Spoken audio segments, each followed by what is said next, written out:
Hi everyone, it's Eli. You know how sometimes you stumble upon something truly game-changing in healthcare? Well, I found it. KinetiSense. This cutting-edge motion capture technology is transforming movement, assessment, and recovery. Imagine getting instant AI-driven insights without any wearables on your patient. That's right, no ping pong balls needed. Just pure, accurate data. Perfect for boosting athletic performance, pinpointing imbalances, and refining rehab. Top professionals worldwide trust KinetiSense to maximize productivity and results. Check out our partner page to learn more. Experience the revolution in movement.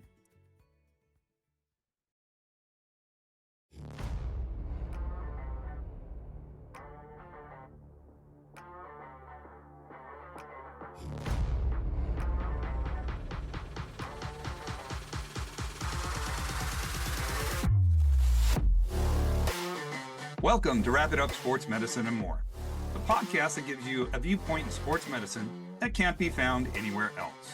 I'm your host, Eli Hallak, and we have a fantastic show ahead of us today. So, let's get started.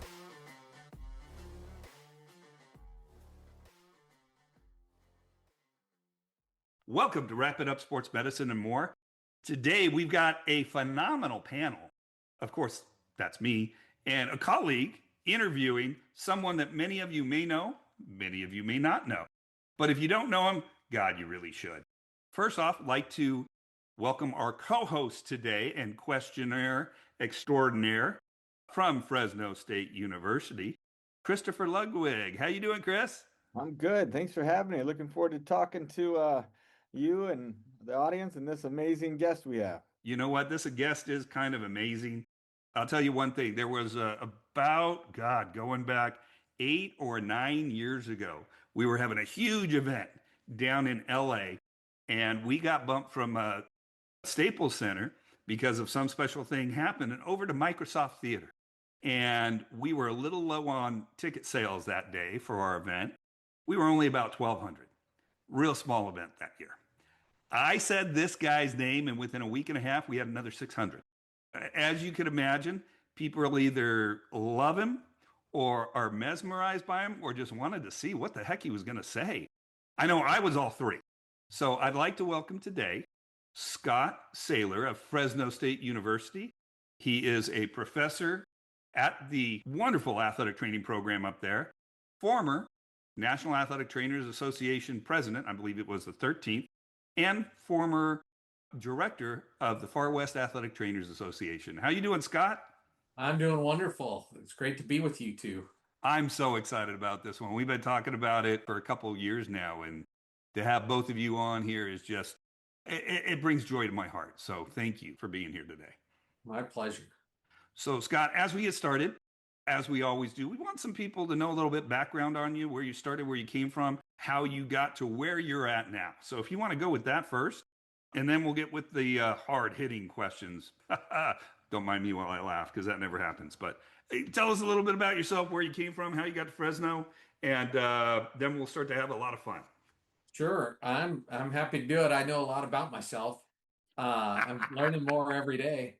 I started in. I grew up in the Midwest, so I was born in Kansas, lived in Nebraska, but eventually moved down to Dallas, Texas. And the only reason I bring that up is because it was a high school athletic trainer there at Richardson High School in Dallas, Texas, that got me excited about athletic training. And a guy by the name of John Clardy, he's retired now, but I actually got a chance to go back and visit John during one of my visits. They call him Coach Claw back at Richardson, but during one of my committee meetings or board meetings that I attended in Dallas, I took the opportunity to go over and visit him, and he had kept tabs on me. He knew where I was, and really appreciative of him.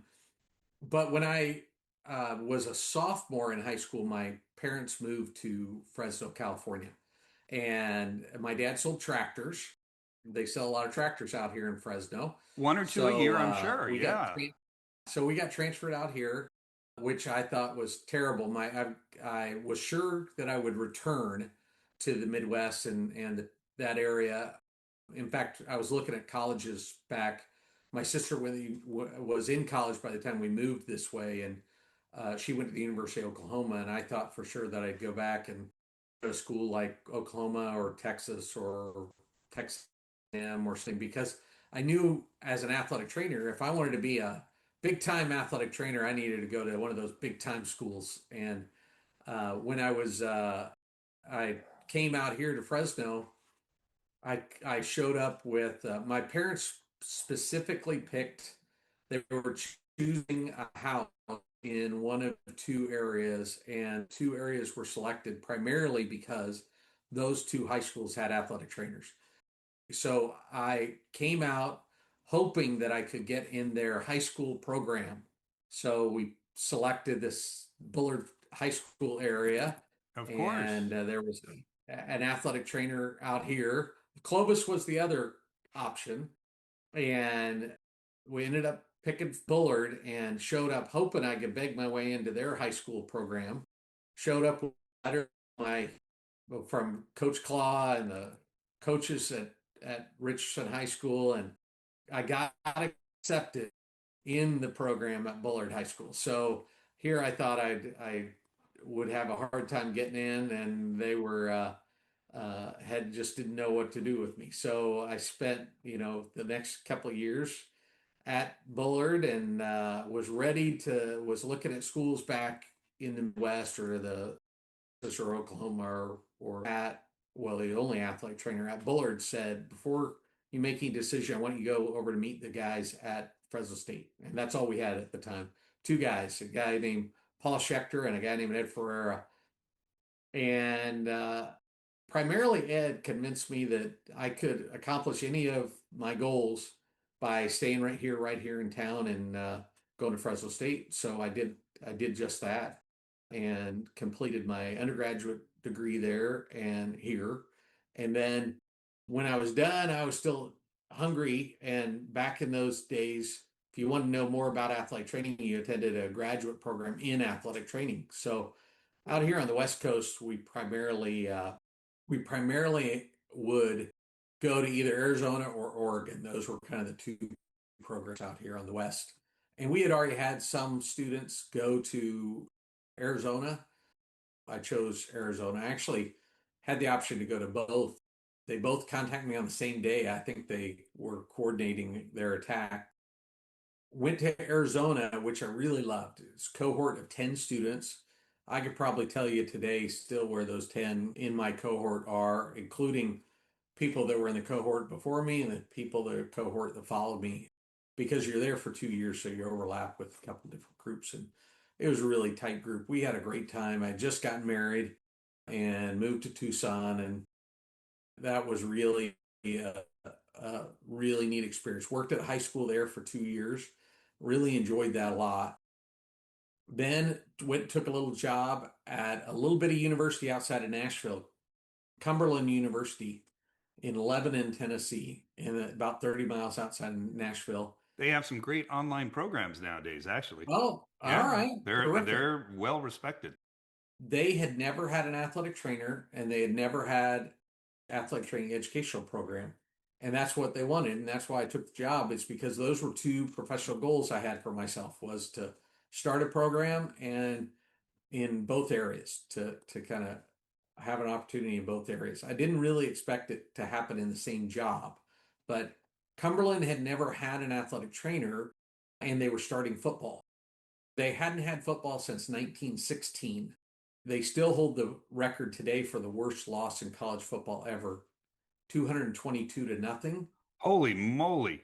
against Ouch. Georgia Tech back in 1916, and they didn't play football since then. And probably a good call at that point. Yeah. Probably a wise move. So it was a lot of fun because there was a lot of national notoriety around the program when they were starting bringing back football. I mean, we were on national TV every week, and they didn't play the game. It's just they interviewed the coaches, and they'd always do a spotlight on us and ESPN and stuff like that. So that was a lot of fun, and I really enjoyed it there. Like I said, small college and really tight group of coaches that I worked with. Got a chance to start a program, and had a couple students, and It was great, but then Fresno State called, and my folks are here in Fresno. My in-laws here in Fresno. It was really an opportunity that I never thought I'd have. In fact, I told my wife, we'll never be back to Fresno. There's just never going to be a need for more than two athletic trainers at Fresno State, and there already have two. Well, I think our staff today is maybe 16 or 18 I was on the just about to athletic ask, side. what's the staff Yeah. nowadays? There we go. And four of us in athletic training, if you don't count our part-time people. So yeah, so I really underestimated the growth of this profession. So Fresno became an opportunity. I did come back, and I've been back here 35 years. I started in athletics, but back in those days, everybody in athletics, we taught all the classes. So Ed taught a class, and Paul never didn't really teach classes. He just guest spoke in class. But Ed would teach, I'd teach.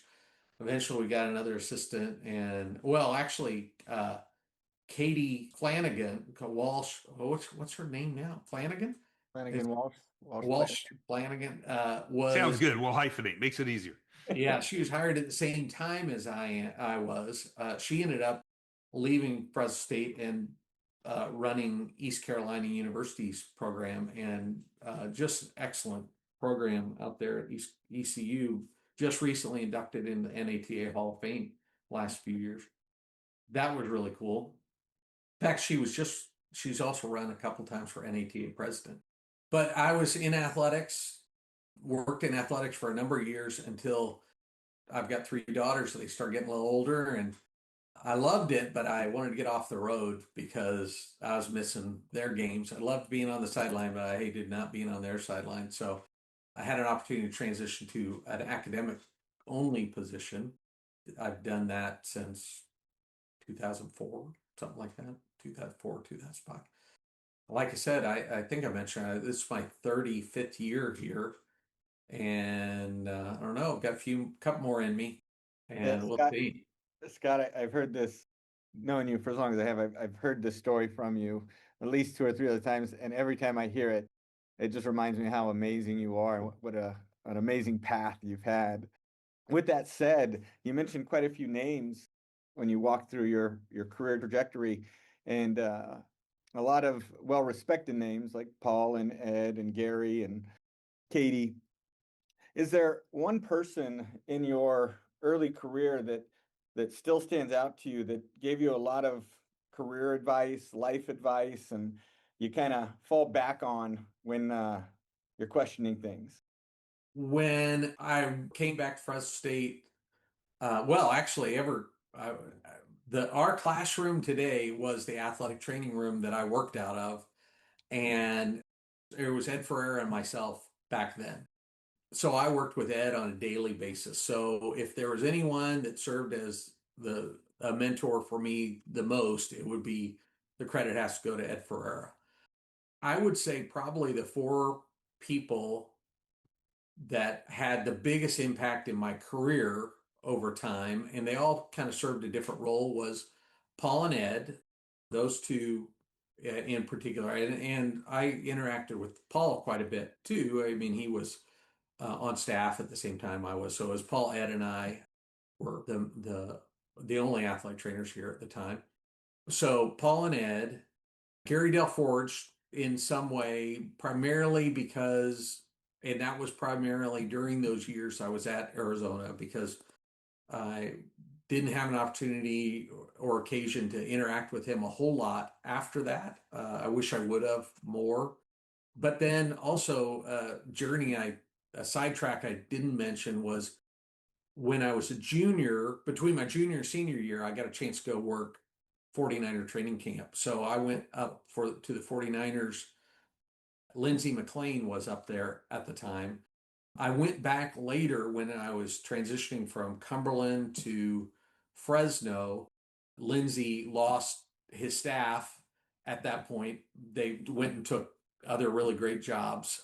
He had nobody that had ever worked a training camp before. So he learned that I was on my way back to Fresno. So I got a chance to go up there and work again while I was it was summer and I didn't start here in Fresno State till August. So I had an opportunity to go up there for a little while again.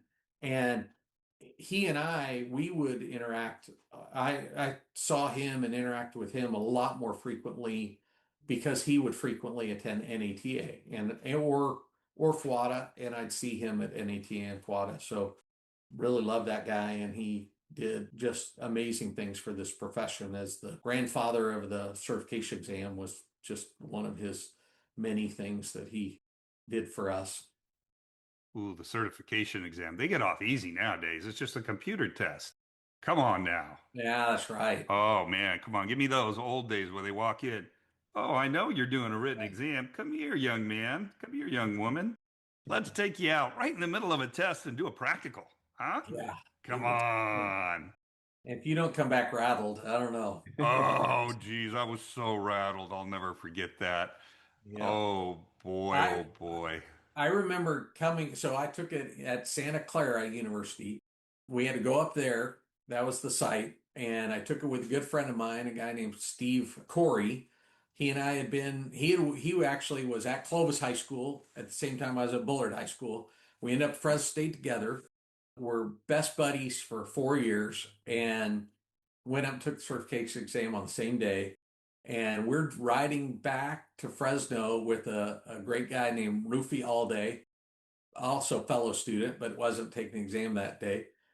But we literally on route said, we can't go back to Fresno. We've just failed that exam, and everyone in Fresno expects us to just ace it because we had 4 years under our belt. We were big dogs back here at Fresno, and it's like, man, don't take us back to Fresno.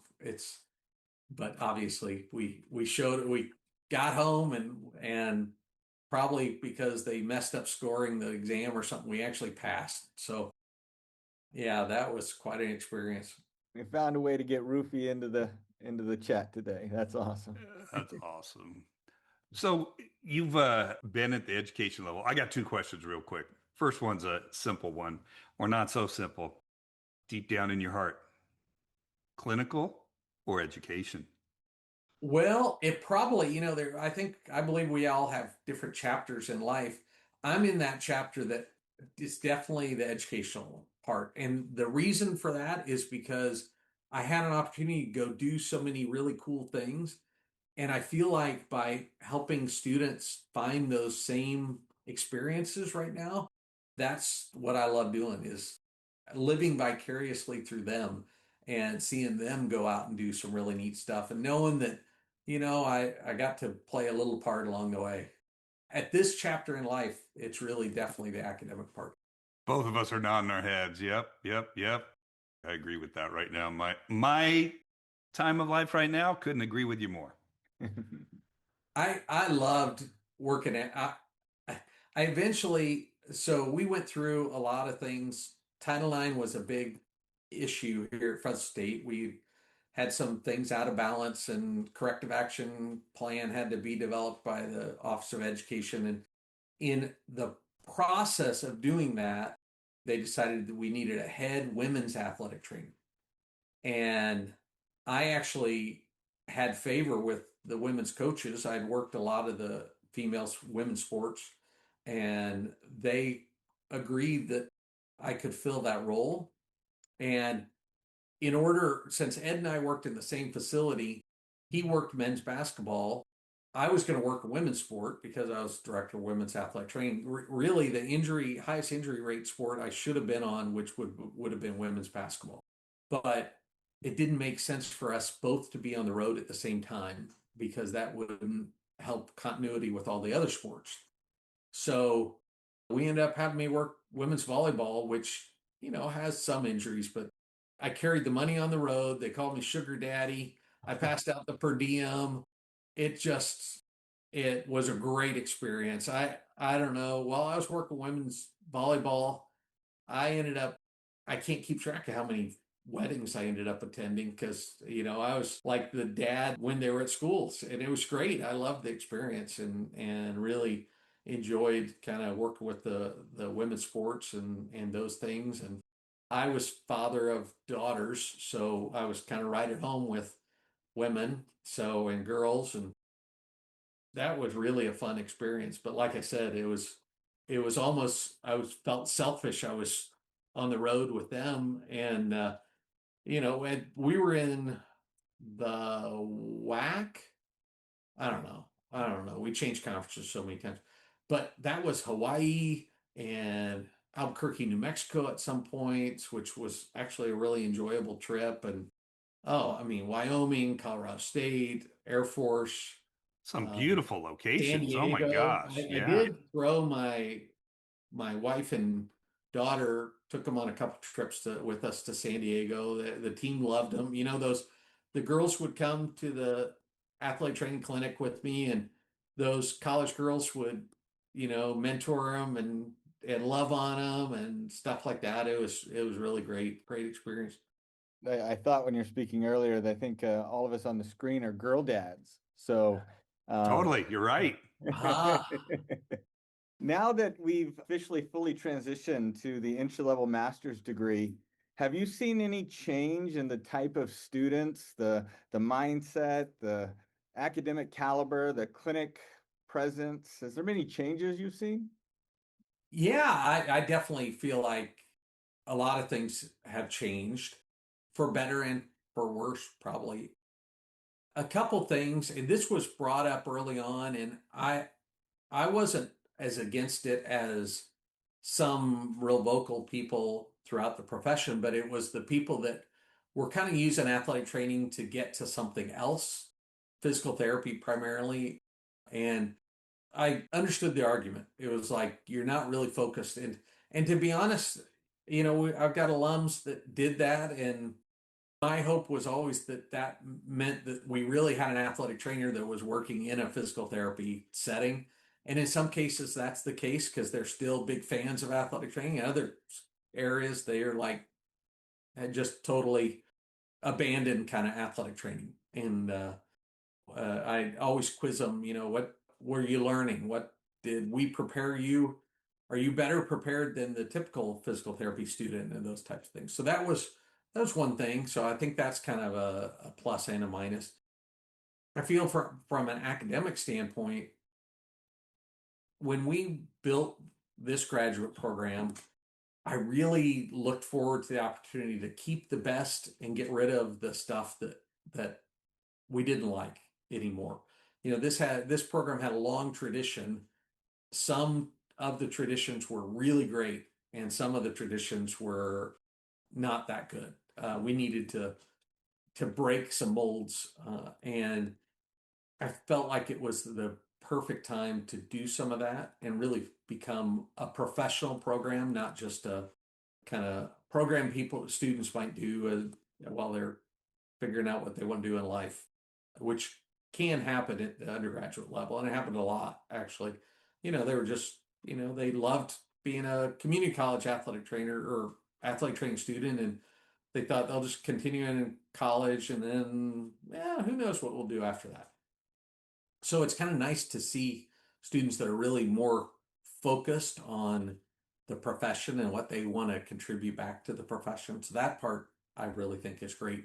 It's an extra burden, obviously, on the student financially, time wise. They've got another couple years, but I feel like they're getting to do cooler things. That like they're getting to participate in some things that wouldn't have been possible with undergrads. Like we're not the only program that does. Everybody has to do an immersive. We do a semester long immersive, and a lot of programs are doing that. And that's the part of the program that we look at, and we've got our second year students doing that right now, and I'm so jealous of them. I mean, they're at places that are amazing, doing some amazing things.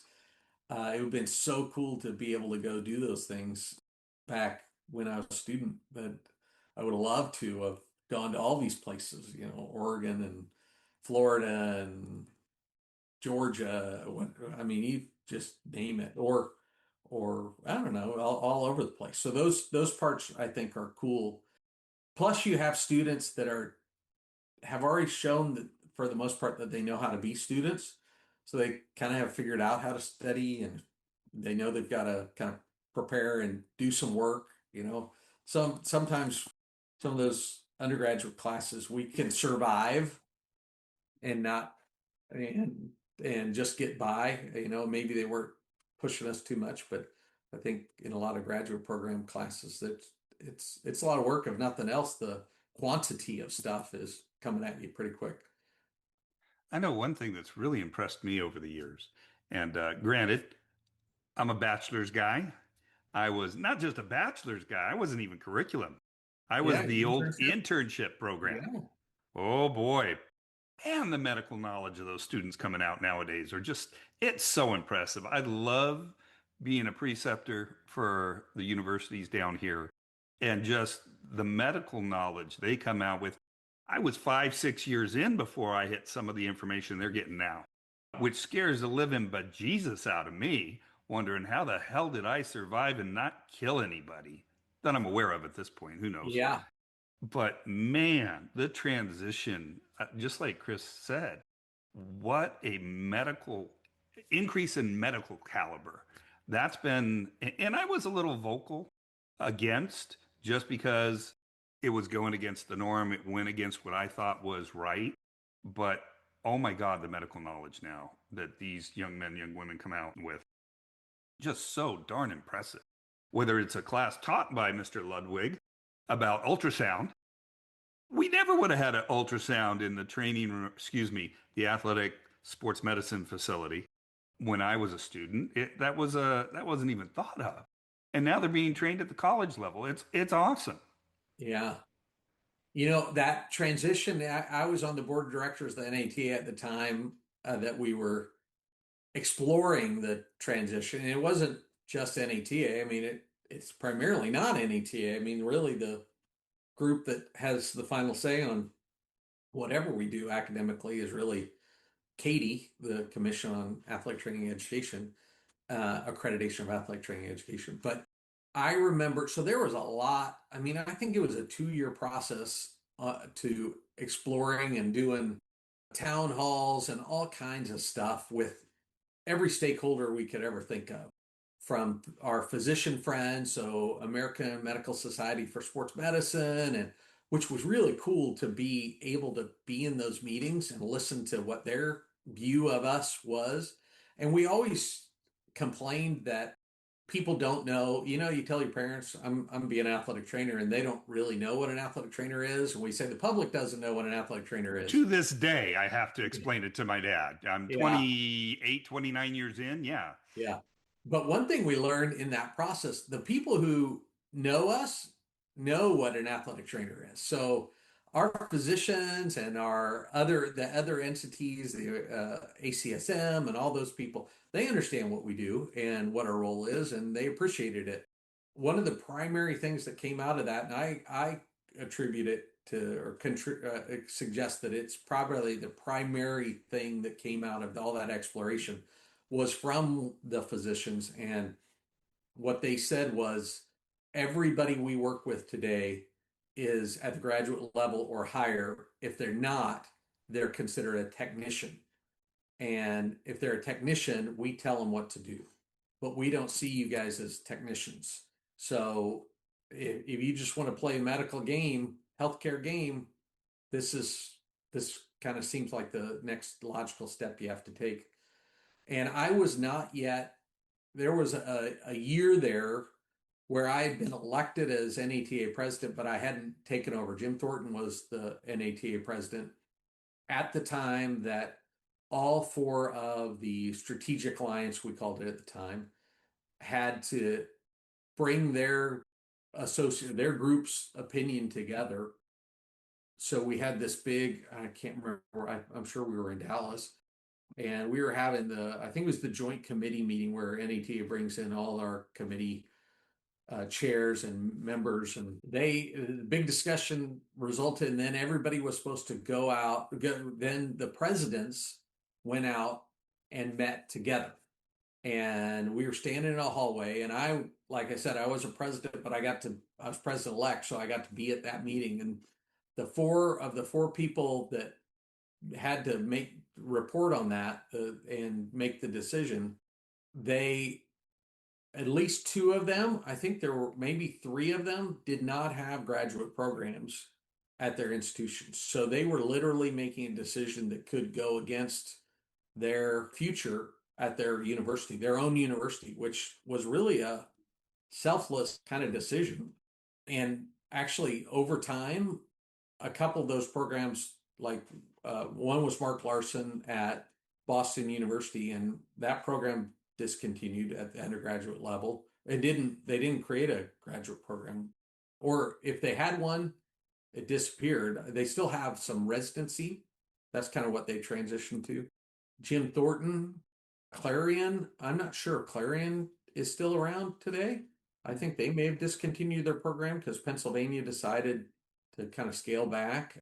Yeah, so it was a big decision that they had to make, and and they were trying to make it for the best decision they could for the profession and not for their own interests, which really spoke volumes to me.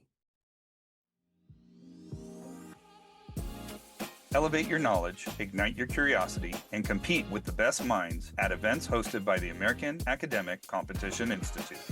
AACI's sports medicine competitions feature practical exercises, challenging quizzes, specialty tests, and keynote speakers that foster knowledge and social engagement in healthcare and sports medicine. Go to aacitest.org for more information on upcoming regional and national competitions. Sign up for the ultimate intellectual showdown.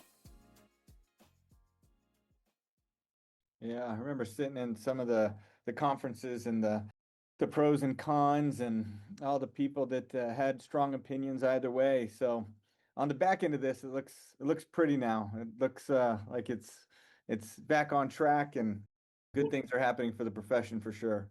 Well, we're having fun. It was scary the first. I got a chance. So what I did my last year as NATA president, I had a sabbatical in the spring. I happen to be on sabbatical right now. That was the last sabbatical I had, my first, and this is my last.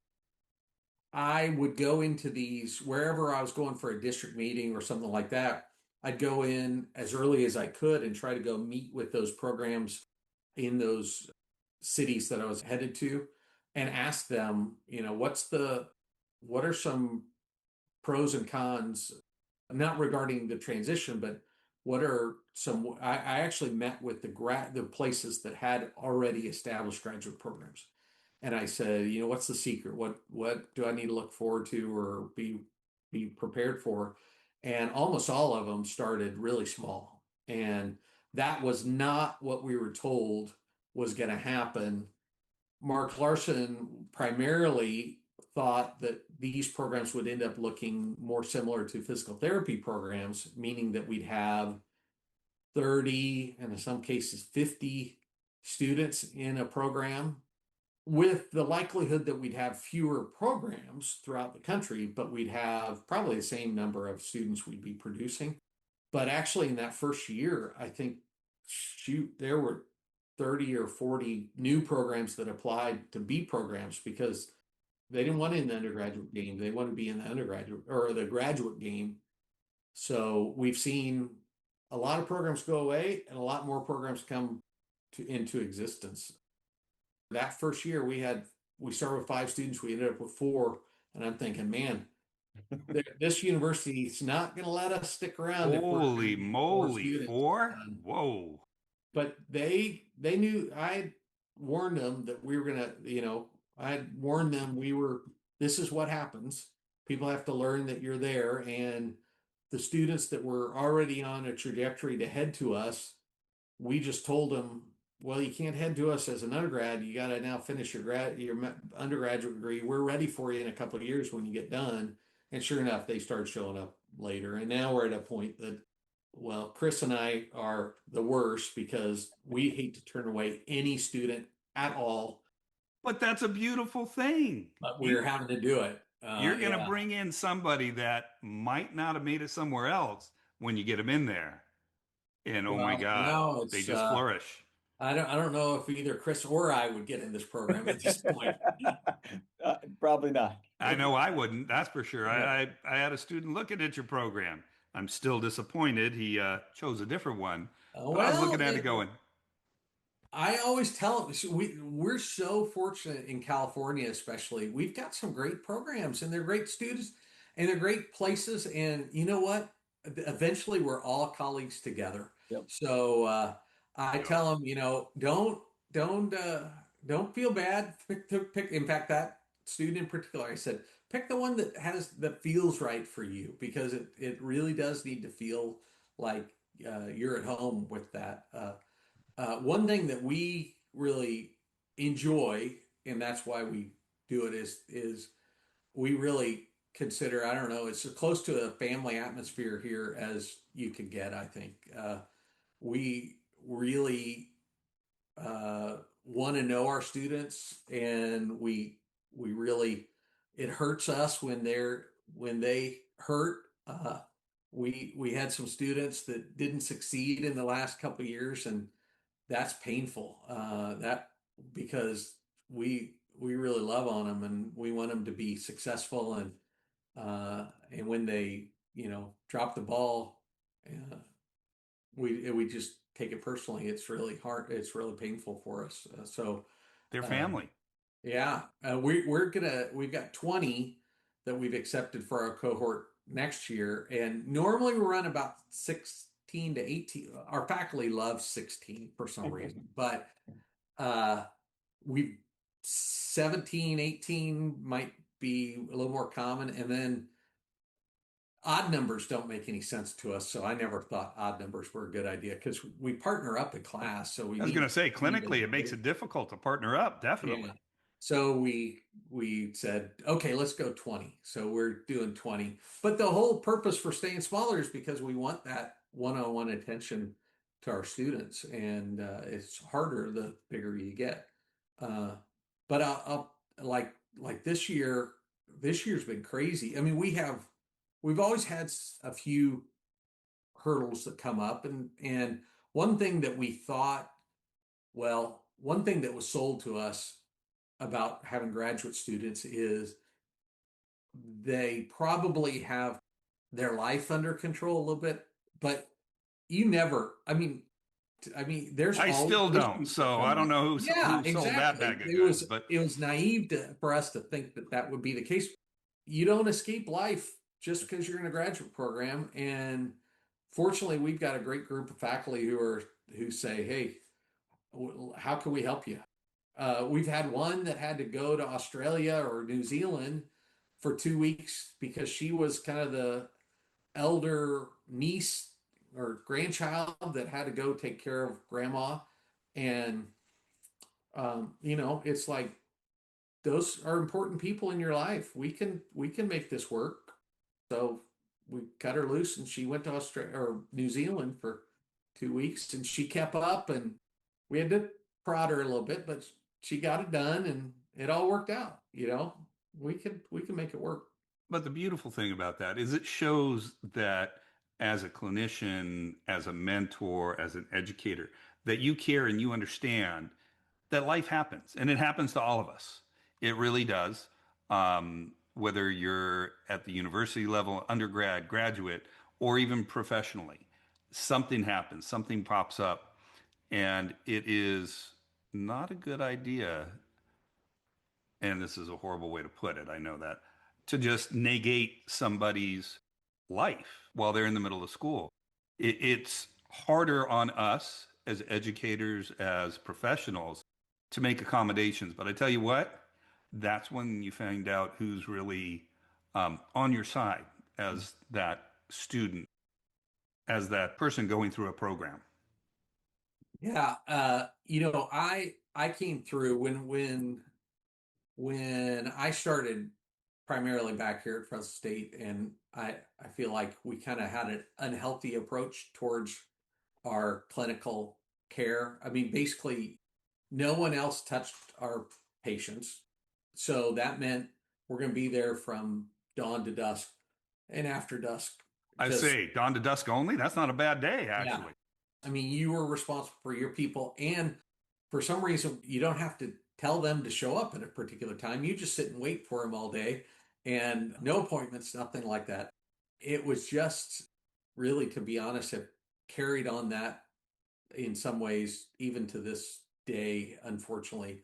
But I really learned so much being around some really great athletic trainers as I was NATA president, because I got to see that there were people who were in much higher levels of responsibility than we have here at Fresno State, even in our clinical roles. A lot more responsibility, and they got away to go to their kids' recitals and stuff like that. We would routinely say, "Oh, well, take pictures. I can't be there because I got practice." I mean, how silly is it? But I remember Mark Larson telling me one time we were driving from one meeting to another, and he was saying, no one should be missing their best friend's wedding because of this profession. Because if they do, they're not going to stay in this profession very long. The world will continue going around. We can help one another. We can fill in and cover things. And I thought it made so much sense. At that point, I was not working clinically anymore, but it almost made me want to go back, and just so I could oversee a program that was healthy, kind of created a healthy environment, a healthy balance for the staff, because I think that's so important. Yeah, that magic word no. So many of us work through a time that didn't exist in our vocabulary. Right. Yeah. Yeah. I got to the point, at that point, I started saying we need to be missed, because our goal was never to be missed when I was working in athletics. Don't be missed. Don't let anybody feel like you weren't there at the time that that you needed to be there. But I felt like eventually it dawned on me we needed to be missed. The coaches need to understand that I couldn't be here for your person because I'm over here doing this other thing for another sport. That student athlete is just as important. So I need to be over there, and you miss me. Well, that's fine. That means we need to get more staff. I don't want you to, I don't want you to be without either. So let's get some more people in here, and we'll get everybody taken care of.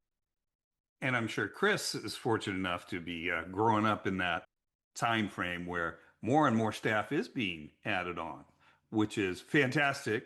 Because I know when we were talking way back when on our on the podcast and interviewing Chris, that was one of the, correct me if I'm wrong, that was one of the big deciding factors for you transitioning from clinical to education was the fam Yeah. and the kids, the daughters, the misses, making them a priority.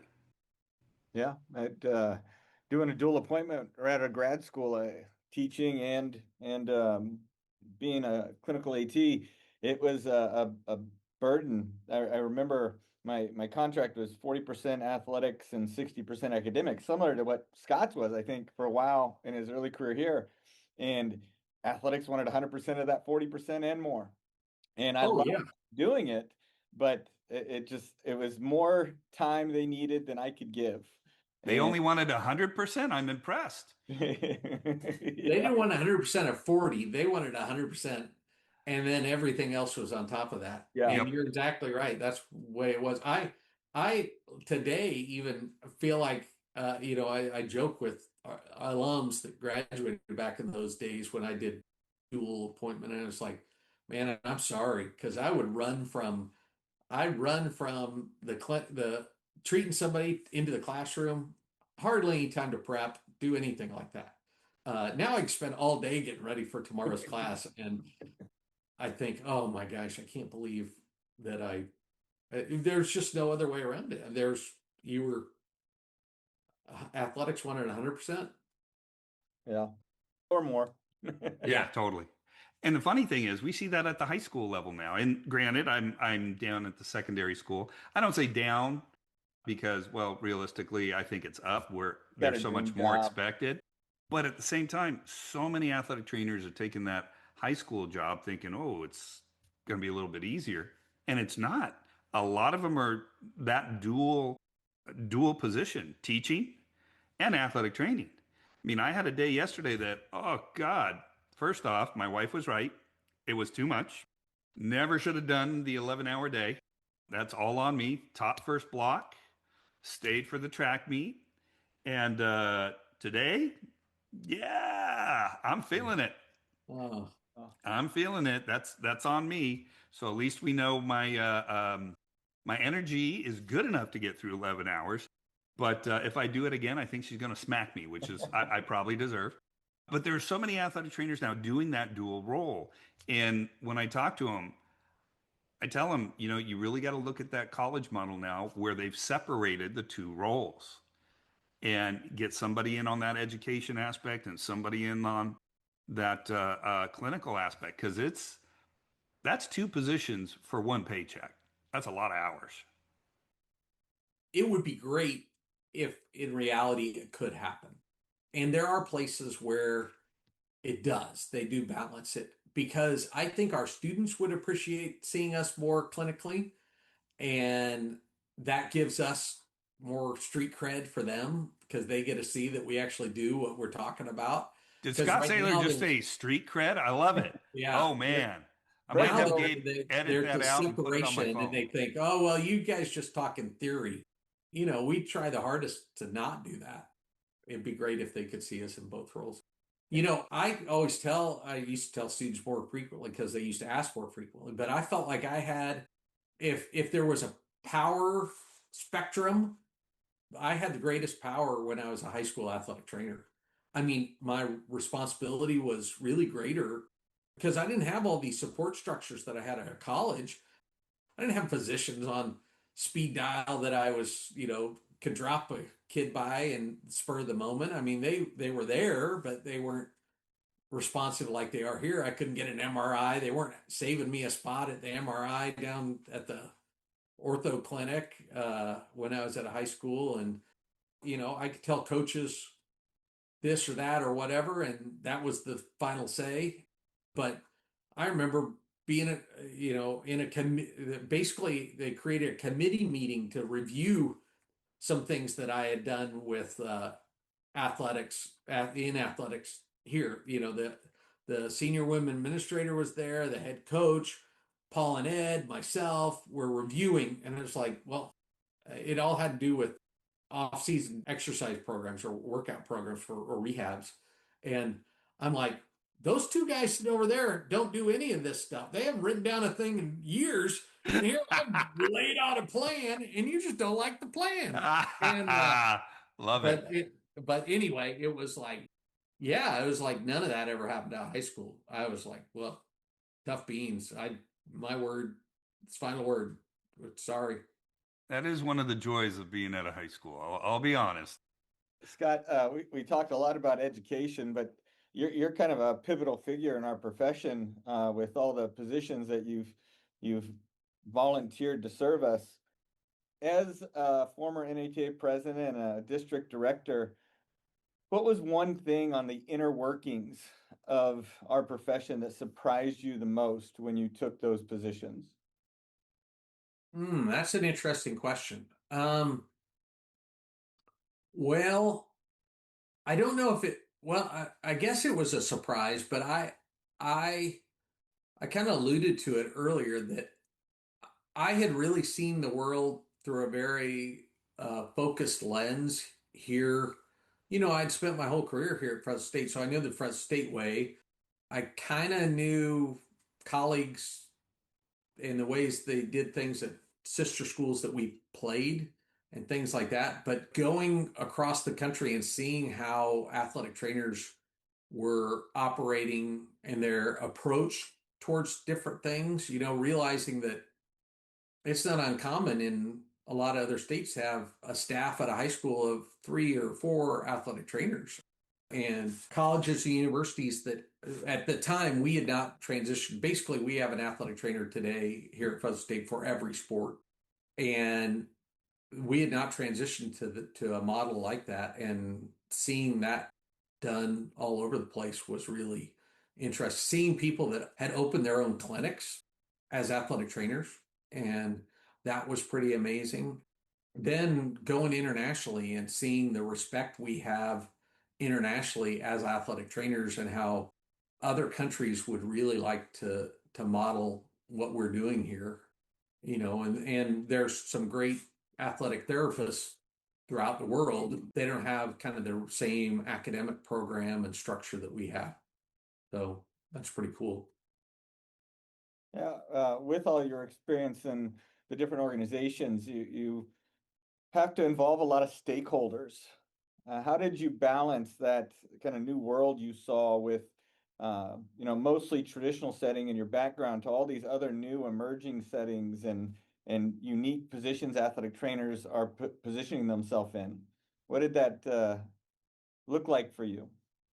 Well, I love to learn, so it was great for me because I wanted to know what they were doing and the how they do it, and what are the ways. And in a lot of cases, I got to actually talk with people that were the first in an area. I mean, the first in the first person that got a job with NASA, the first person that did performing arts. I mean, or at least is recognized as one of the first people with the Rockettes, and the first person that worked at like GM and Boeing and all those really rodeo and NASCAR and things. They were still involved and they shared kind of their experience and what worked and what didn't work, and that was amazing to me. And I'd take stories from one part of the country and share them at another part of the country, and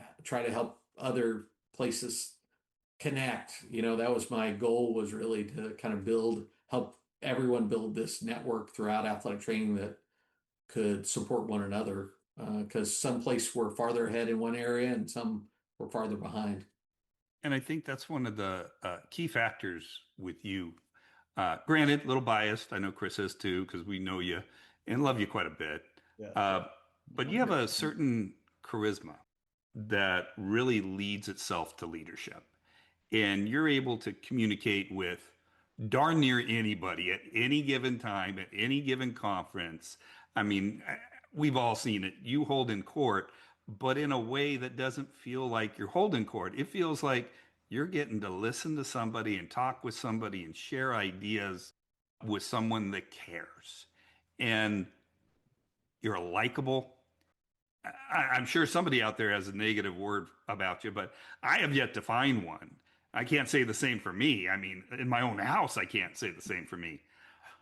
But how much of this charisma do you think really helped you with the leadership roles? Uh, well, I appreciate the very kind things that you said. I don't know how many are true, but I appreciate it. Very nice of you. Um, well, I've always been curious, and I love hearing from people. I think people have fascinating things to tell. One of when you go off the board of directors of the NETA, they do an interesting thing. I'm sure they probably still continue it, but the last meeting that you'll participate in is at NETA that year. You start the week on the board, and then your replacement takes over for the meeting that the board meeting the last day of the NATA, and then all go out to dinner together. And at dinner, people share kind of thoughts about you. They're nice. People are being nice at that point, even if they didn't have nice thoughts. And I remember one person saying what they appreciated about me is that I would listen more than I would talk. And usually at the boardroom, I would sit and listen, and people would make arguments. And even if I had kind of an agreement or disagreement, I'd usually hold on to that, because I felt like if I spoke, especially when I was in the president's role, primarily when I was in the president's role, if I spoke, I was afraid that I was going to stop the conversation. That it's like, oh, well, okay, now we know how he feels. So we're obviously don't need to share our thoughts, because that, and the reality was they vote, it's them voting. So I only voted a few times as president. I had to break the tie. Now there's no tie for NAT or president to break, because we've got 11 districts, but I rarely had to vote, but I always got to weigh in on stuff. And I tried to do that at the end. And I kind of have I started life or my career kind of being sarcastic, but I tried to transition away from that into more kind of a humor that hopefully gets us to kind of look at a different side of an issue, you know? So I'd let the conversation go on and then try to kind of break in with a little humor and try to think about the view that we hadn't had yet. Even if it wasn't mine, I'd try to think, you know, what perspective are we missing here? Who is being whose voice isn't being heard at regarding this, and try to bring that in.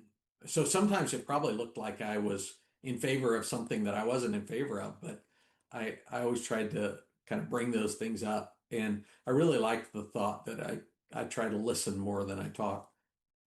You know yourself pretty well, Scott, because those are some of the qualities and traits that I appreciate the most about you and want to emulate.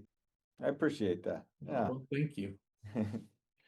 Those are some of the traits my wife wish I was better at. So thanks for pointing that out. I appreciate you. But I'm safe. She doesn't listen to the show, so I'm okay. Yeah. Knowing how busy you've been through your career and all the things you've done, what type of hobbies have you indulged in and enjoyed that have helped you keep on track with the amazing career you've had? Yeah, I like being creative. I'm not artistic at all, but I like being creative. So building things or creating things. Computers have always been interesting to me. So like smart home devices and getting computers to do backflips and stuff like that. Now I'm into AI, so that's kind of a fun thing. I also like making things. So like I've been in beer brewing, cooking or barbecue, things where you get to be kind of creative. Those are things I like. Now I'm into CNC and 3D printing and laser stuff because it's just learning that those I'm particularly enjoying because they combine computers with creativity. So those are always fun things.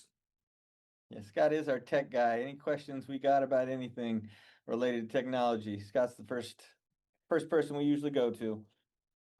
Well, maybe I might have to call you about my 3D printers that aren't working quite properly. Good to know. Oh, That's good to know. So my final question for you, it's a little different than the usual one that I ask people. Looking back at what we would call the Scott Saylor era of athletic training, leadership, education, what's the phrase or the one word or something that you hope people associate with your impact on the profession? oh, oh, that's interesting. That's uh that's a challenging one. Like I said back on the kind of timeline thing, I took over right when we transitioned in the master's degree thing. So that was a big issue then. And the profession really wasn't ready for a lot of other big issues.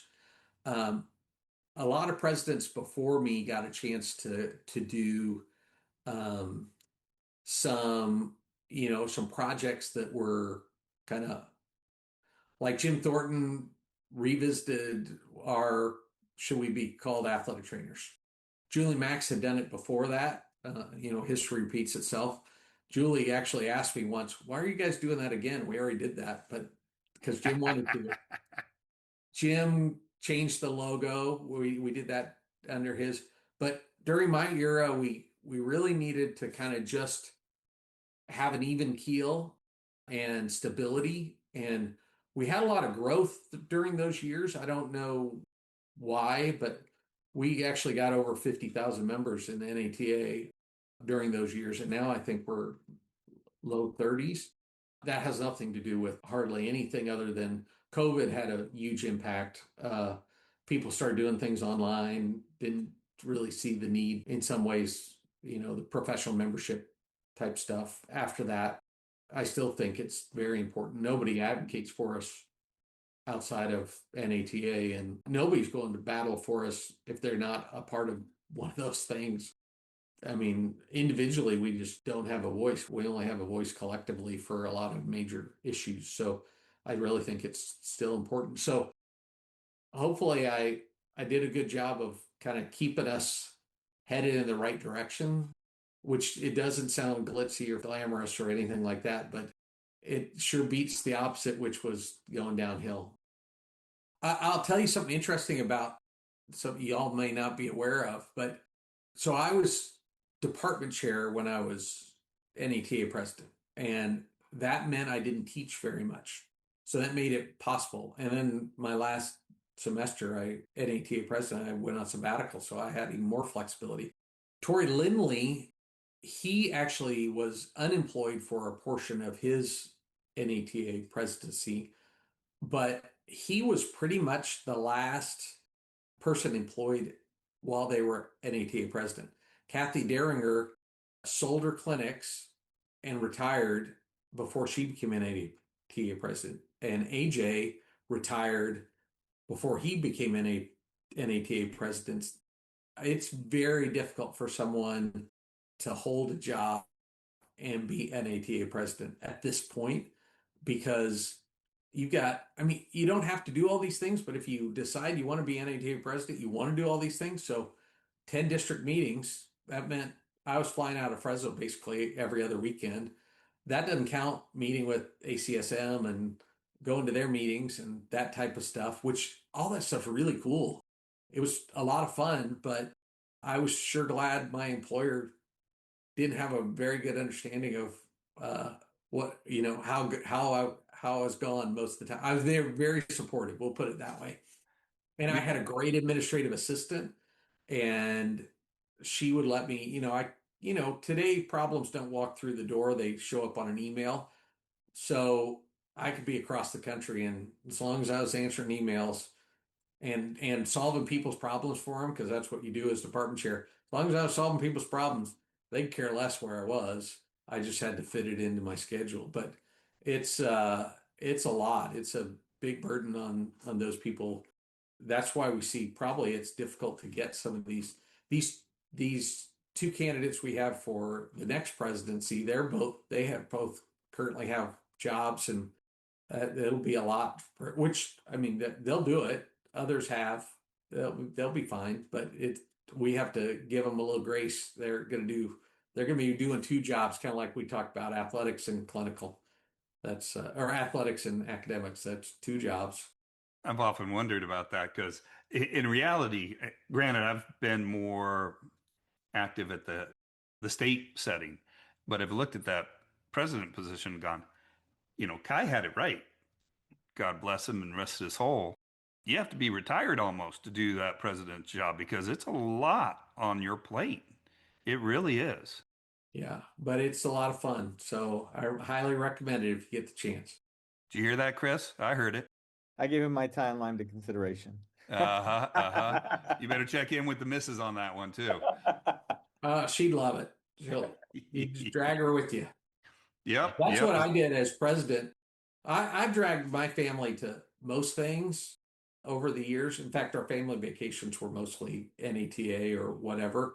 I mean, I had one daughter seriously considered, she's not an athletic trainer, but she seriously was like, hey, does NATA have some jobs I could, out of college, I could go work there? And because she loved, I mean, she met athletic trainers. I think athletic trainers are some of the best people in this world. So I wanted my family to be around them because they care about others. They are great people. I just think they're the kind of people I wanted my kids to grow up around, and I'm glad they did. Couldn't agree with you more on that. Right, Chris? I agree. Yeah. Yep, Scott, yep, we yep. appreciate you talking with us today. It was my Yeah. pleasure. Thank you. This was fantastic. I'm glad we finally got it done.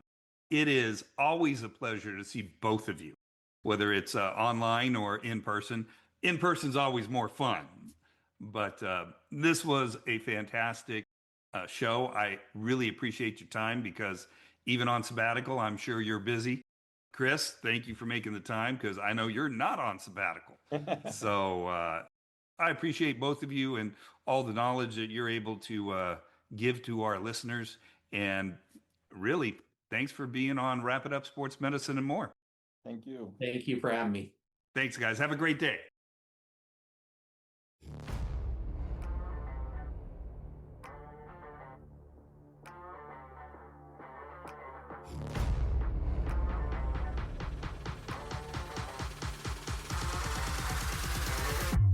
We hope you enjoyed this episode. Want to make sure you hear every episode?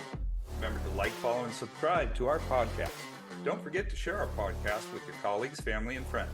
Your support will help more people find and enjoy our content.